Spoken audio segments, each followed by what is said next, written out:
हरियाणा के कैबिनेट मंत्री अनिल विज हमेशा अपने तीखे तेवरों और बयानों को लेकर सुर्खियों में रहते हैं और एक बार फिर से विज ने विपक्ष पर जोरदार हमला बोला है।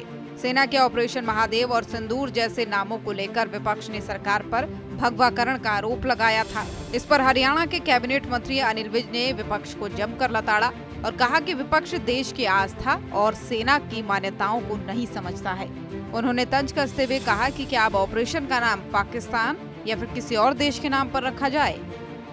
विपक्ष को ये भी मालूम होना चाहिए कि जब हमारे जांबाज सिपाही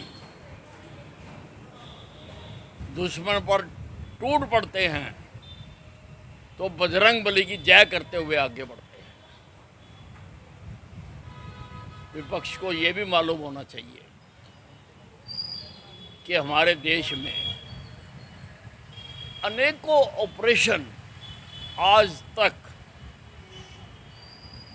हिंदुस्तान के नामों पर ही हुए हैं और विपक्ष को शर्म आनी चाहिए कि क्या हम ऑपरेशन का नाम पाकिस्तान की मिसाइलों के नाम पर रखें,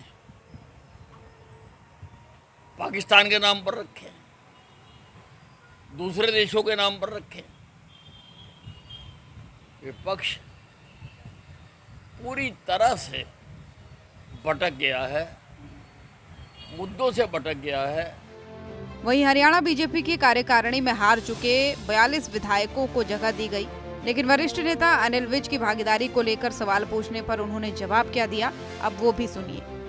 बाकियों को तो एक एक हलका दिया है, मैंने तो सारा हरियाणा देखना है। मैं सबसे वरिष्ठ एमएलए हूँ, 7 बार जीता हुआ हूँ और जल्दी ही मैं अपने सारे हरियाणा का दौरा शुरू करने वाला हूँ। जगह जगह पर जाकर मैं सारे नए और पुराने कार्यकर्ताओं से मिलने वाला हूँ, उनका हालचाल पूछने वाला हूँ और जो अधिकारी सरकार की योजनाओं को लागू नहीं कर रहे हैं उनका भी हालचाल पूछने वाला हूँ। और अमेरिकी राष्ट्रपति डोनाल्ड ट्रंप द्वारा भारत पर 25% टैरिफ लगाए जाने को लेकर भी अनिल विज ने बयान दिया। उन्होंने कहा कि केंद्र सरकार इस पर विचार कर रही है और जल्द ही इस मसले पर भारत सरकार की ओर से आधिकारिक प्रतिक्रिया दी जाएगी। सूर्या समाचार के लिए अंबाला से नरेश सैनी की रिपोर्ट।